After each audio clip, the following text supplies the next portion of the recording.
Hi, I'm Sarah Cowgill, along with Andrew Moran, Kelly Ballard, Dave Patterson, and Scott Cosenza.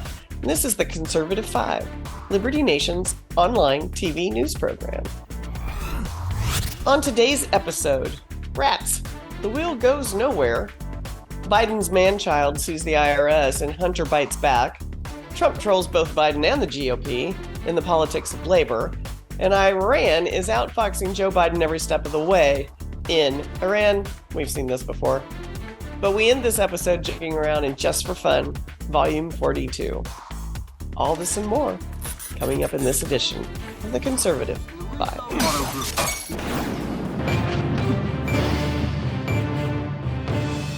Hunter Biden is back in the news. On the heels of being indicted on 3 separate gun charges, attorneys for the problematic first son have now filed suit against the IRS. Hunter's counsel claims he was targeted by the agency. The suit cites testimony by IRS whistleblowers Gary Shapley and Joseph Ziegler, who accused the IRS of mishandling the Biden investigation. Is he trying to get out in front of something worse, or is he correct and the 2 IRS agents have some serious explaining to do? Brace yourselves. Scott Cosenza is here with facts. Thank you for that. And I'm just going to correct one little bit of a point that you said, which was that they mishandled the investigation. While they may have mishandled the investigation, that's not actionable as a tort or civil wrong. What is the disclosure of private tax information that the government has an obligation to protect. And that's what Hunter Biden has alleged these 2 agents have done. They've gone on, I don't think they've been on the C5 yet, but they seem to have gone on lots of other conservative media sources to talk about Biden's filings and tax data that he says he has a right to keep private. And so while some of the charges may involve the quote unquote whistleblower aspect of what those agents testified, the bulk of the charges seem to be about, hey, you went on TV and aired my dirty laundry. And it's important to sort of think about, for the record also, that Biden has not sued these people individually. He has sued the IRS and said, you have a duty to maintain the confidentiality of my information that I'm required to report to you. And when you don't do that, I'm entitled to money damages. And that's the nuts and bolts of it. So what are the odds of this actually succeeding, Scott? The complaint is pretty good. When I read it, it didn't seem like bunk. I don't have enough experience with this kind of an allegation to say, oh, well, this is what happens when the IRS illegally releases your funds, or rather your information. Now, funnily enough, LibertyNation.com's parent company, One Generation Away, was discriminated against by the IRS. The IRS had to pay us a check for money damages for discriminating against us because we were conservative and our free speech, exercising our free speech. But I don't think there are a lot of these cases around where we can say, okay, this is how it's likely to work out.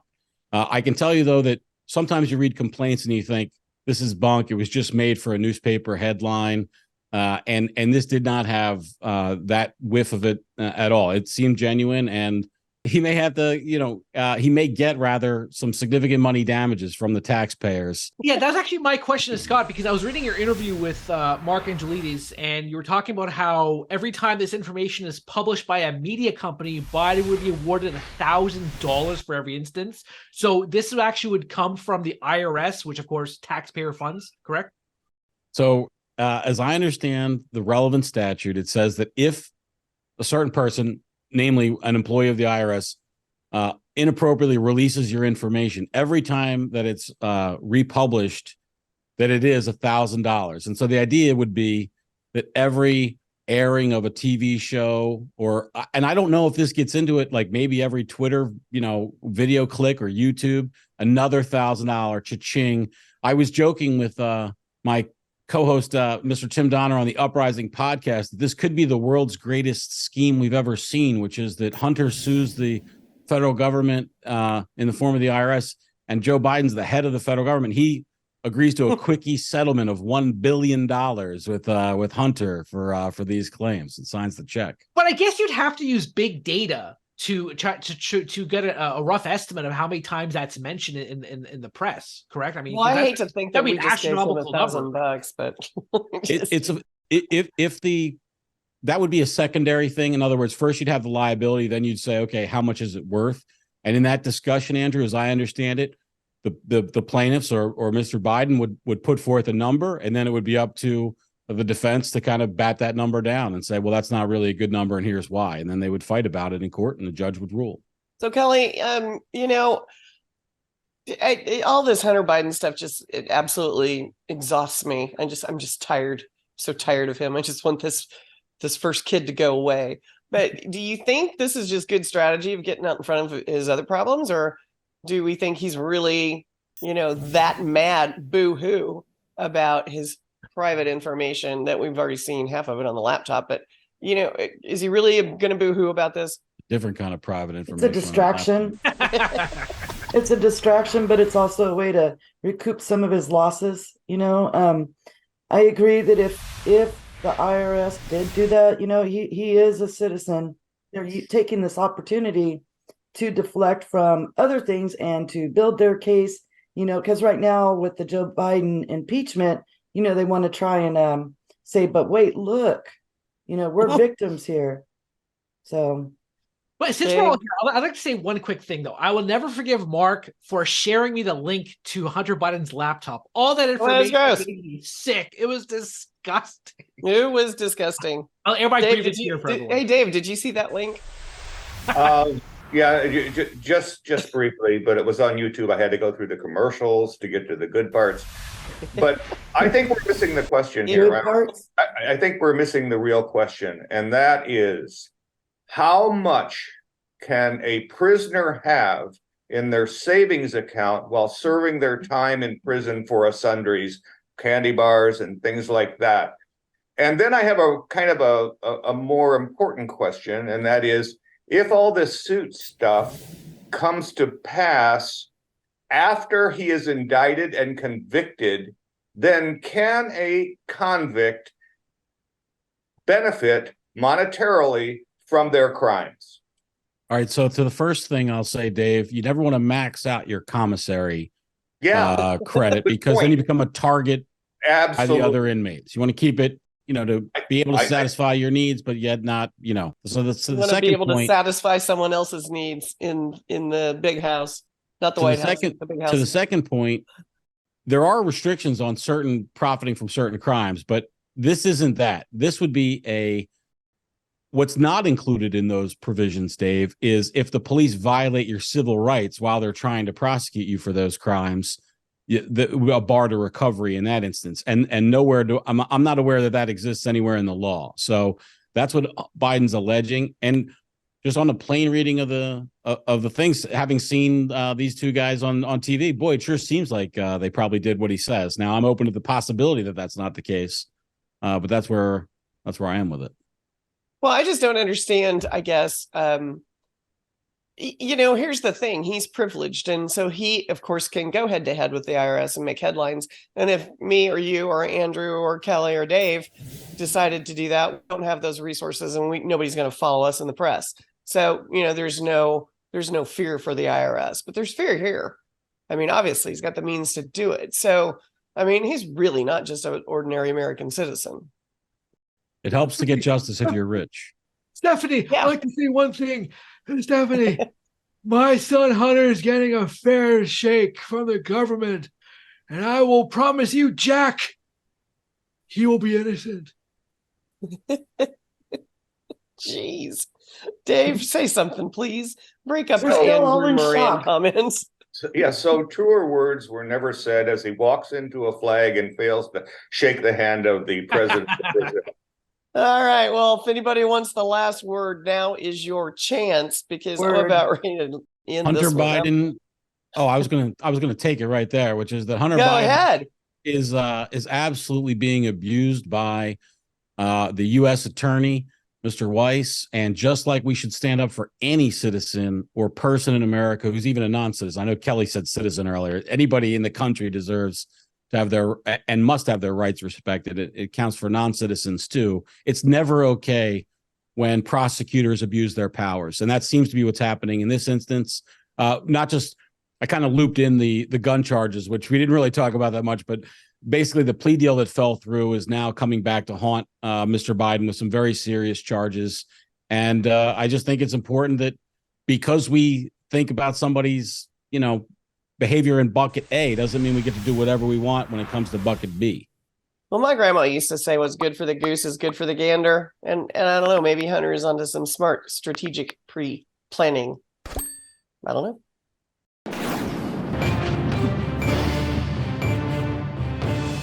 Labor unions have long held a chokehold on the Democratic Party.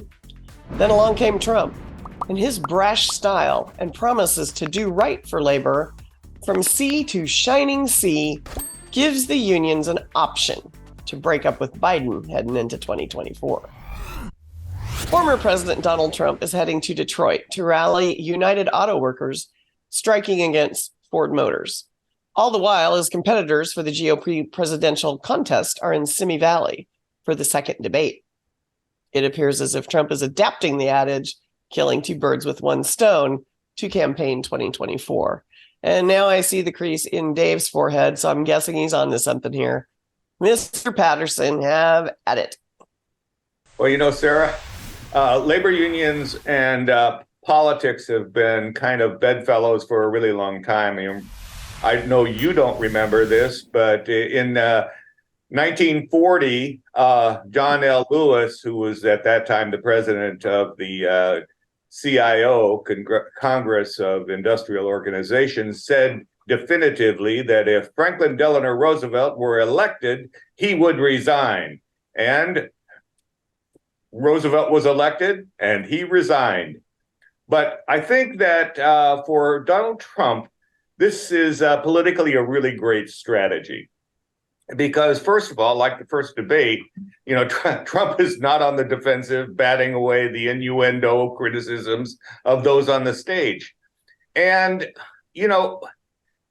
blue collar workers have not only the platform, but also the cause. Trump really did address blue collar workers' issues, and he's going to be doing it in real time this time. And it puts a shot right across the Dems' bow. They don't like Biden's electrical vehicle policy that will destroy auto workers' jobs. They don't like the high prices that Biden has given them for gas, bread, eggs, and just about any other staple that blue collars and the working class need desperately. And, this strike is not going to be limited just to the big three, Ford, GM, and Stellantis. It's actually starting to migrate to other places, and it could expand more quickly. For example, there are 190 UAW workers in Tuscaloosa, Alabama, a plant that provides axles for Mercedes-Benz Group, and they're on strike. And additionally, the Stellantis Group has made plans to lay off 300 workers in Ohio and Indiana because of this strike. I think that Trump has the ear of the labor now, as he has in the past. I mean, after all, he did bring back jobs from Mexico when he was president, and he has been to East Palestine, Ohio, whereas Biden has yet to go. So if you look at this, Dave, they're working on that trip. Don't make it out like they're not. They've been scheduling that for a while, buddy. I understand, and as the president excuses himself, he's got a lot on his plate. I mean, he's going to be like going around the world, for example, to India and Vietnam. But what this he's just sitting around writing checks to Ukraine, isn't he? Isn't that what he does all day? Well, write another check to Ukraine. Well, he does, and Zelensky is quite happy about that. But we're getting back to the union, the UAW. President of the union, Sean Fain, has got himself into a bit of a corner here. And he keeps talking about billionaires and getting rich off the sweat of workers, enriching themselves like Donald Trump at the expense of workers. But at the same time, He's got a problem in that where are the Bidens and the Harrises and the other elite progressives visiting striking workers? They're absent. Well, I mean, don't they just think they already have the automatic vote? Andrew, what were you going to say? Sorry, Sean Fain, he said pretty much that he doesn't want the administration involved. He said this is between the big three and the UAW. Biden, he also canceled a couple of administration officials heading to Detroit. Last week, he announced that it was two were dispatched to Detroit. Now he says they're not going. What's funny about the UAW is that it's the only major union yet to endorse Joe Biden. But at the same time, Sean Fain has said that a second Trump presidency would be a disaster. I think that there are a couple of stories here involved, but and if you want to talk about the politics of labor, it's funny how the America First Republicans have gone on the side of unions. I think it was Senator J.D. Vance. He's the Ohio senator. He's America First. He's pro-Trump. And he came really on the side of the striking workers, saying that they've, quote, they took it on the chin during the industry's crisis 15 years ago and deserve to get their end of the shake. Now, the UAW keeps talking about all the profits that these companies made. Now, there are many issues just alone with the economics of it. Ford, for example, lost $2 billion.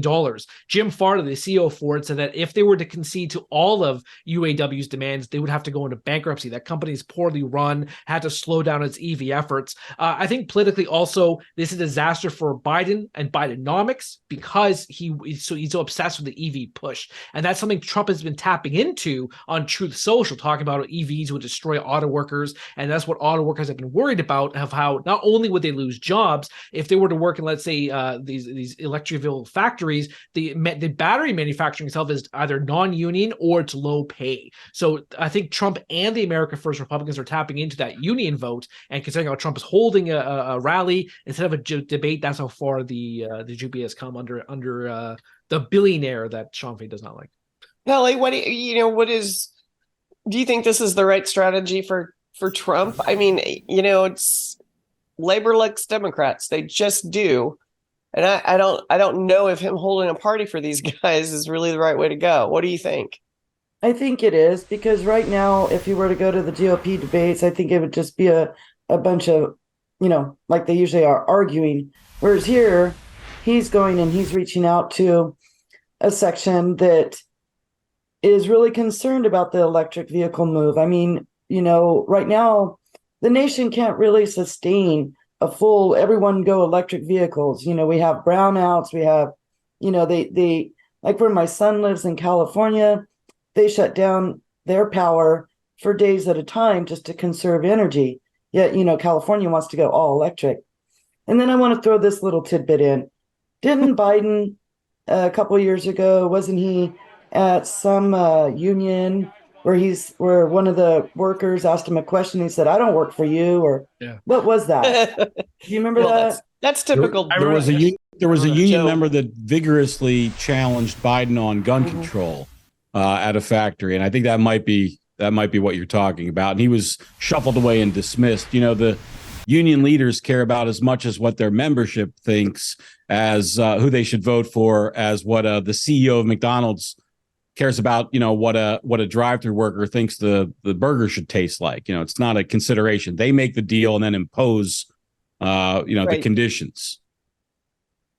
But all this consequence, I recently did a Swamponomics TV about this, and this is all the consequence of what? Bidenflation or price inflation itself. You're seeing labor strife all over the country. Railroad workers, writers and actors in Hollywood, airline pilots, all these people are striking because the cost of living is too high. Now, are the demands that UAW is presenting egregious? Of course, they're too sky high. I mean, I think it was Morgan Stanley. They released an estimate saying how if all the demands are met, the UAW workers would be earning about $146 an hour. And now you compare that to Tesla workers are making an average of $45 an hour. So not only would these companies go bankrupt. Andrew, I'm going to interrupt here because you said something, and I have to quarrel with the way you said it. You said the cost of living is too high because Biden made the money worthless. That's what happened. Yeah. It's not the cost of living all of a sudden became too high. Like, how did that happen? It's because Biden and his allies made our money worthless. That's why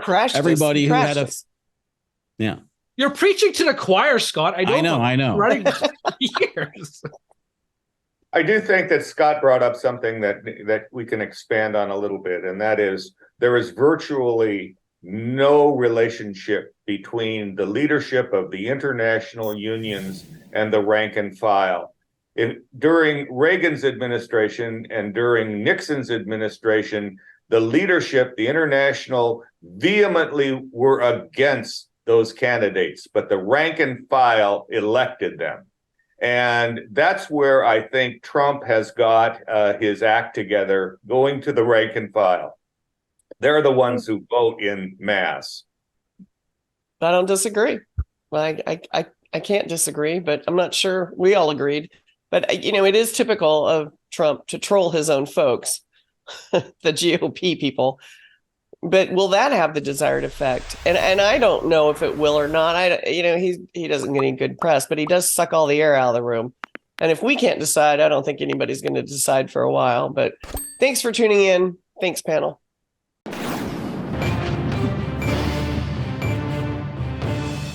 The Biden administration agreed with the Iranian leadership to a hostage deal. $6 billion in exchange for 5 Americans held prisoner in Tehran. Washington let go of 5 Iranian citizens situated in the United States. Has Iran perfected the hostage-taking game? Hey, thanks for playing. Here's your people back. And now I'm cashing your check. What happened to the old U.S. mantra of we don't negotiate for hostages, Andrew?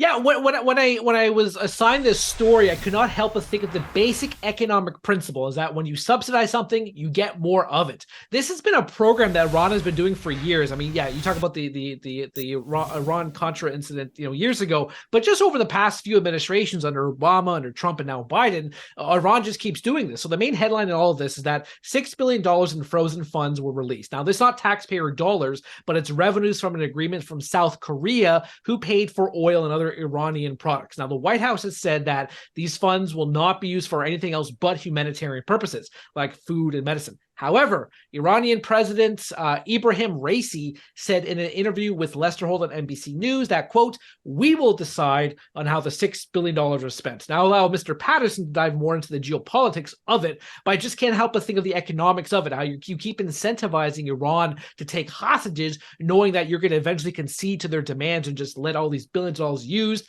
and who knows what they're going to be used for, nuclear purposes, terrorist purposes, whatever the case. But overall, Iran's going to keep doing this because they know they'll get away with it. All right, Dave, you're up. And I know you got a lot to say because you've been around the horn a while. Well, not forever, just for a little while. Sorry about that. Didn't mean to insinuate anything there. Well, after inventing the wheel, which I thought fire was a better name for it, but that was I think that what we need to really emphasize is that in times past, particularly with the Trump administration, but in times past, we have been more or less quid pro quo. We give up a prisoner rightfully incarcerated, and they give us back a hostage. In this case, it looked as though that's how it was going to go, where we get back 5, we give up 5, but oh no. Taking a page out of Obama's book, we have to send pallets of bucks over to Iran to sweeten the deal. And to the national security issues here, we have seldom seen when we give bundles of bucks to Iran that those dollars don't turn up as payment for 122 millimeter rockets to send to Israel from Hamas and Hezbollah, and terrorism across the world. Suddenly, is Iran not the chief sponsor of global terrorism? No, we just managed to pay for it. And this is ridiculous. But it goes to a fundamental State Department and Biden mantra that is, if we're really nice to you first, will you be nice to us? And it has never worked, and it will not work this time. Let me just say that. Sorry. I want to say one thing before you do, Andrew, which is that I would encourage everyone to wait for some future telling of the story when we find out who was going to benefit from Iran getting this money. What I mean by that is there's some American, the Persians are nuts for some some kind of brand of potato chip or something they can't, they don't have the money to buy now. And they're going to use some of these billions for that. And I would guess there's somebody who has the power to kind of move decision-making at the highest levels who would authorize this release. Because otherwise, it doesn't make any sense. And so, therefore, I don't think that is the reason why. I think there's probably somebody's getting paid reason why. And the future will tell what it is. Kelly, what do you think they're going to spend the money on? I think they're going to spend it on finding more ways to get more hostages. Yeah, they're prisoners, not hostages. Okay, that was before I ask my question to Mr. Patterson. I'd like to build on Scott's point there. Yeah, I mean, they say because the technical thing is that you must use this for food and medicine. Why can Iran, buy from some guy who's selling food? In the meantime, he's funding some sort of terrorist campaign. So my question is actually, Dave, John Kirby and Jake Sullivan, they went on the media. They had a press briefing on September 17th, I think it was, and they said that we're going to monitor these funds, and if there's some sort of discretion that we disapprove of, that we're going to freeze the funds. So how exactly are they? How do they monitor this money? What do they do exactly? Well, Andrew, they're going to monitor how these funds are spent, just the way they monitored how the nuclear program in Iran was developed during the Obama his approach to the nuclear agreement. Whoopsie! They didn't. They didn't. Line, right? Oh, how did that sneak in there? Goodness. Yeah. And so this is ridiculous, and it goes to the feckless, truly naive approach that this administration takes to any threat that it has.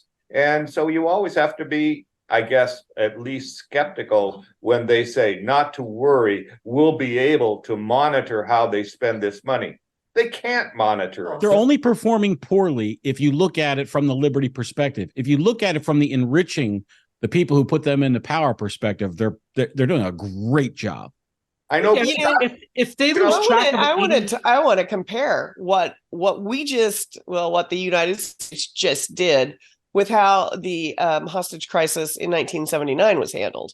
And I'm old enough to remember it. I was in high school. Dave's old enough to remember it. I don't know about the rest of you because you had all been Andrew probably wasn't born yet, but I was not. I was a that was a Carter problem. That was a Carter problem, start to finish. Lives were lost, things were handled poorly, and then we elected Reagan.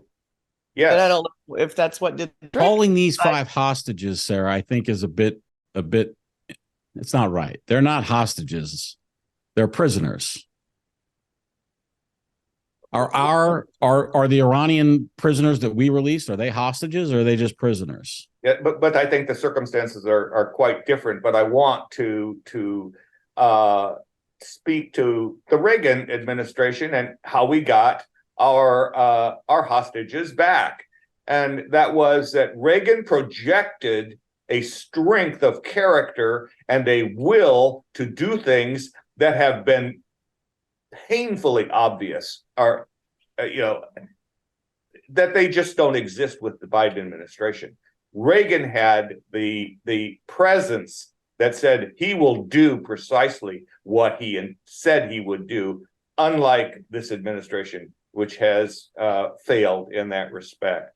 I think to Scott, to your point, and you make a good one, that somebody benefits, but I can guarantee it's not the American taxpayer. Yeah, like that $600 hammer we're always hearing about, right? I think what's interesting about this saga is that I think it's another example of why the whole global, maybe not to go into so much economics here, but the whole de-dollarization campaign is going to overdrive, because when the West has power to freeze funds, the Iran and other countries will see this and say, okay, we have to get off the SWIFT. We have to stop depending on Western financial institutions. We have to stop depending on all these antiquated organizations and build our own system. And yet, what do you see? You see Iran joining the BRICS coalition, and all these other anti-dollar, anti-West entities. So this is just further acceleration of it, and this is going to lead to broader consequences, just like you saw with Russia when the U.S. government just froze everyone's funds and took everyone's money. So I said, so this is going to be. So that's the silver lining you're saying, Andrew. This is a good thing of. Well, not necessarily, because if everyone abandons the dollar, then all this money is going to go back to the United States. You have hyperinflation, so all this is just a snowball effect. And the way our leaders use the dollar, though, I think is it's used in a very much in an anti-liberty Oh yeah, it's an weaponized. anti-liberty way. So it might benefit the the American people eventually if they actually successfully did get off the dollar train, right? Well, the way the U.S. weaponizes the U.S. dollar, they have to, keep maintaining that system in order to prevent the hyperinflation from occurring in the United States. So the American people, I mean, it's a ridiculous policy, and it's based on just the ineptness of U.S. politicians. But if you want to maintain the status quo and ensure the dollar's the international reserve currency, then you have to keep weaponizing it, and that's a sad state of affairs today. Well, I don't know if any of us can completely all agree on this. I'm telling you, math is a little over my head anyway, but I don't believe in negotiating with terrorists. Never have. And perhaps new leadership taking the oath in 2025 will settle these people down a bit. Kind of like Reagan in 1981. Thanks, panel.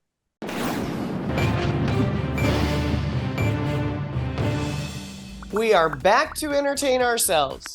And hopefully you all out there in just for fun.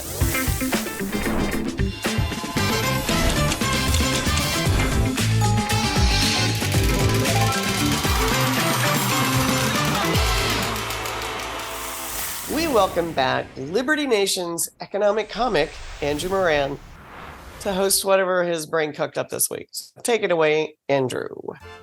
Hello, and welcome to another edition of Just for Fun. I am your host, Andrew Moran. I don't know what's wrong. But we all know you lovely viewers are here to watch the alluring, the captivating, the charming, the delightful, the enchanting, the engaging, the exquisite, the pleasant, the stunning, and the sweet Sarah Cowgill. Or I figured you were going to say Scott. Or is that a Dave. description for Scott Cosenza, who tampers with witnesses, demands order in the court, and objects. I object. Of course, there's also Dave Patterson, who's always prepared for an invasion of some sorts, and who cannot forget to mention the incomparable Kelly Ballard. Rumor has it, she does not sleep, she waits. So let's get started here. As anyone who follows the monthly Treasury statement from the Treasury Department, the U.S. budget deficit is close to nearly $2 trillion. The national debt recently topped $33 trillion, meaning it took Washington just 3 months to add $1 trillion to national debt. Before that, it took America about 200 years to get to the first $1 trillion mark. So, what does that have to do with Just for Fun? To honor this milestone, we're going to take a look at the books and see what is true or false of U.S. government spending. Is everyone ready?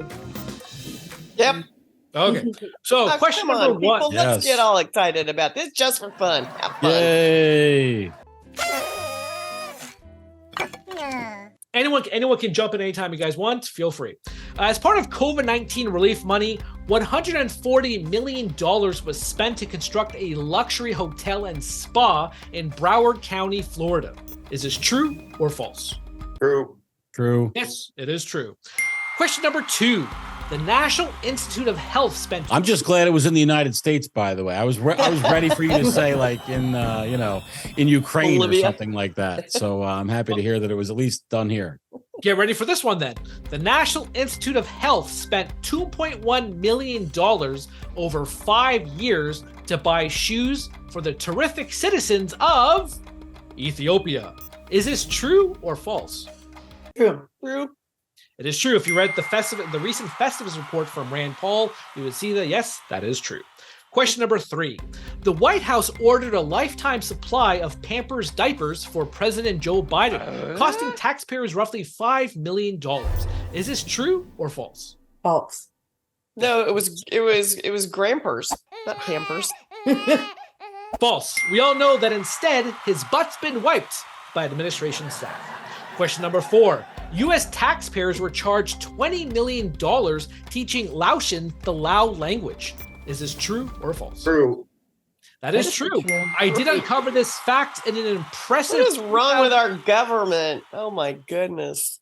I uncovered this impressive 2019 article from Ms. Cowgill. So our readers, be sure to check that one out from a few years ago. Question number 5. The U.S. government granted Northeastern University more than $3 million to watch hamsters on steroids go to combat. Is this true or false? True. That sounds like a new hit Netflix show. It sounds like a true. Yes, it is true. When I first read it, I could only think of one word. Hamster damn. I got Kelly to laugh and Scott to laugh. There you go. Nice. I got that. My mission's I been don't even accomplished. get it. I didn't get it. New computer game, right? A new computer game. Hamster Mortal Kombat 1. Test your might. Test your might.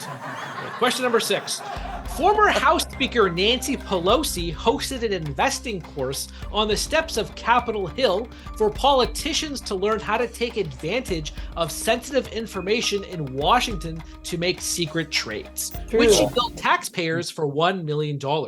No, she did that in the back office with the one light bulb hanging down and people were tied up and there was waterboarding equipment. It's false because it wasn't on the steps of the Capitol.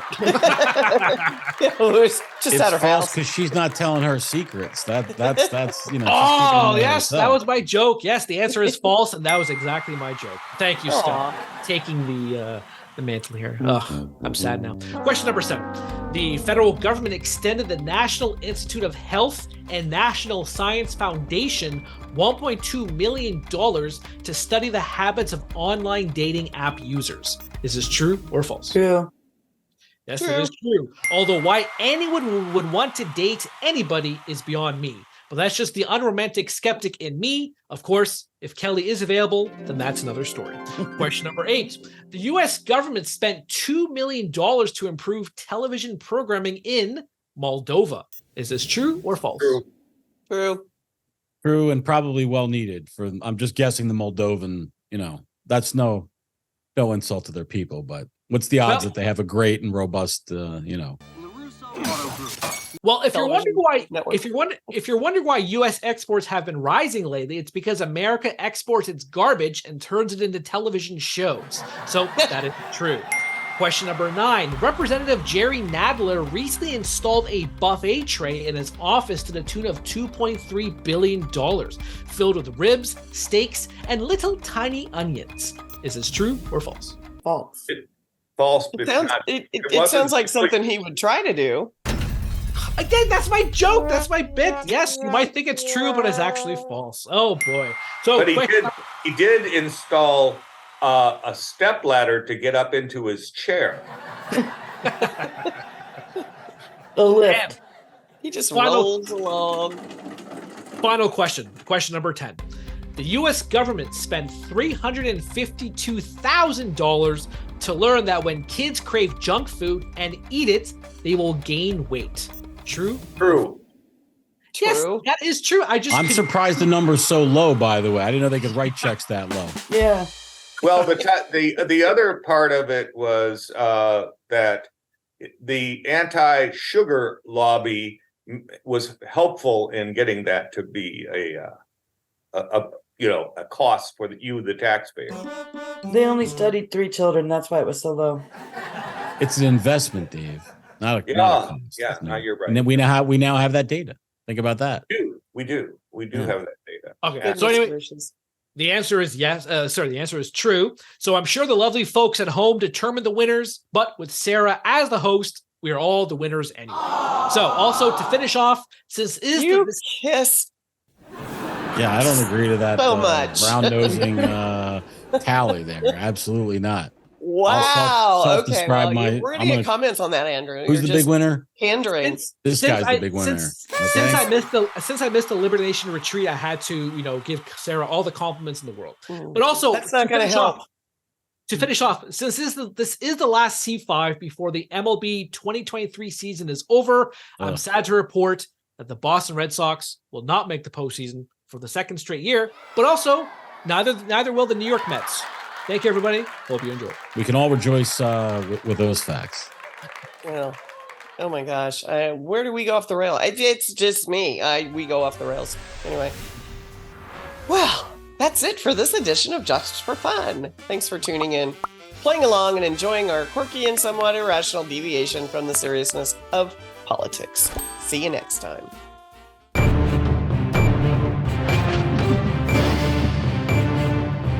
That's it for our Conservative 5 panel today.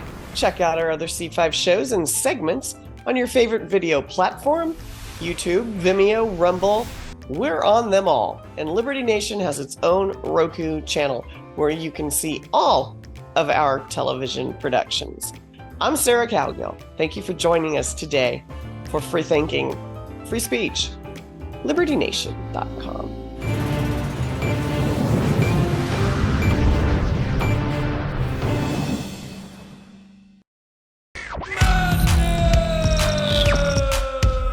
Don't get caught up in the media madness. Join our movement for free thinking and free speech at LibertyNation.com. Publishing news and analysis 24/7 with original articles by our team of authors who tell it like it is. Join us each week for online TV shows, The Uprising Podcast, and Liberty Nation Radio. We believe in free thinking and free speech. We are LibertyNation.com.